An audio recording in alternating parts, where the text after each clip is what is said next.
Bismillahirrahmanirrahim. Assalamualaikum warahmatullahi wabarakatuh.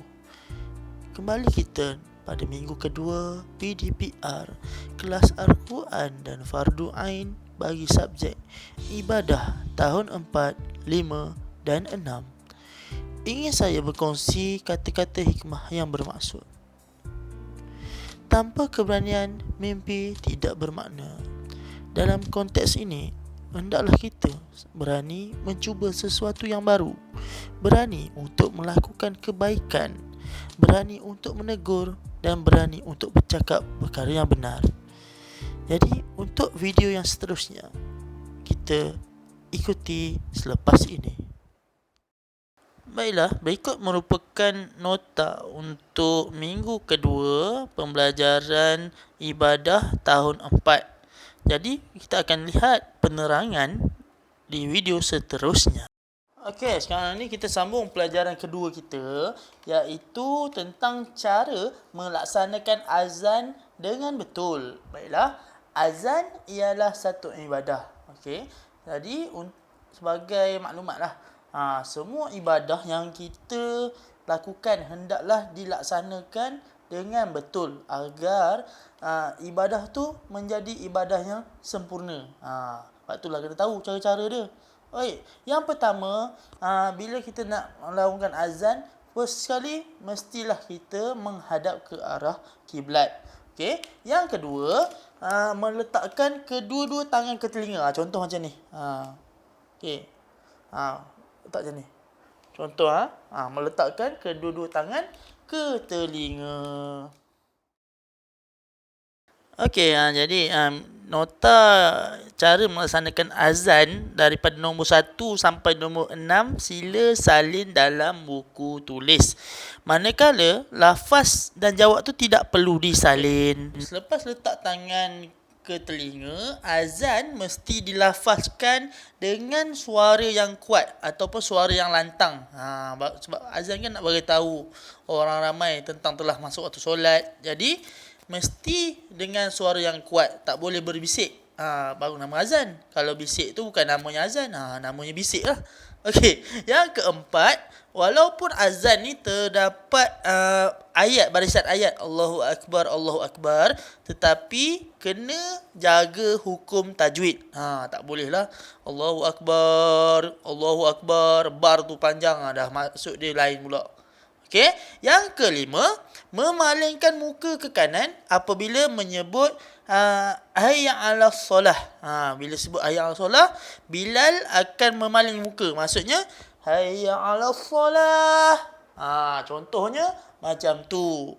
Okey, yang keenam, memalingkan muka ke kiri apabila menyebut hayya 'alal falah. Sebagai contoh, hayya 'alal falah. Itu contohnya. Okey. Baiklah, ini nota yang terakhir. Jadi diminta para pelajar untuk menyalin perkara sunat ketika azan di dalam buku tulis ibadah. Okey, untuk pelajaran yang ketiga, kita akan masuk kepada perkara sunat ketika azan. Ketika azan ada perkara-perkara sunat. Perbuatan sunat ataupun benda yang sunat ni, bila buat kita dapat pahala, ada ganjaran dia lah. Maka kalau kita tak buat, dia tidak mendatangkan dosa. Baiklah, sekarang ni kita akan tengok perkara sunat. Yang pertama, ketika azan, mestilah orang yang melakukan azan tu, yang pertama mesti berwuduk. Mesti ada wuduk. Yang kedua, berdiri menghadap ke arah kiblat. Yang ketiga, dilaungkan di tempat yang tinggi dengan suara yang lantang. Maksudnya dia mesti dengan suara yang kuat lah. Dan tempat tinggi. Sebab itulah kalau orang dulu-dulu dia akan naik ke menara, bagi contoh, dia akan lakukan azan tempat yang tinggi supaya orang ramai dapat dengar laungan azan tersebut. Yang keempat, melakukan tarjih, iaitu menyebut asyhadu anna Muhammadar Rasulullah 2 kali secara senyap sebelum dinyaringkan. Maksudnya sebelum kita menyebut asyhadu anna Muhammadar Rasulullah, kita sebut dulu secara perlahan. Kalau yang ni lah melaungkan azan tu. Okey.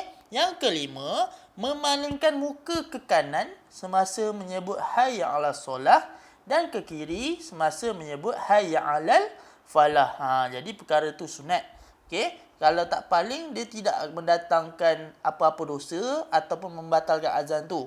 Dan kalau buat mesti kena buat lah perkara sunat ni. Perbanyakkan perkara sunat. Kerana dalam perkara sunat tu ada pahala ekstra yang Allah nak bagi kepada kita. Okey, tadi sampai di sini dahulu kelas kita pada minggu yang kedua ini.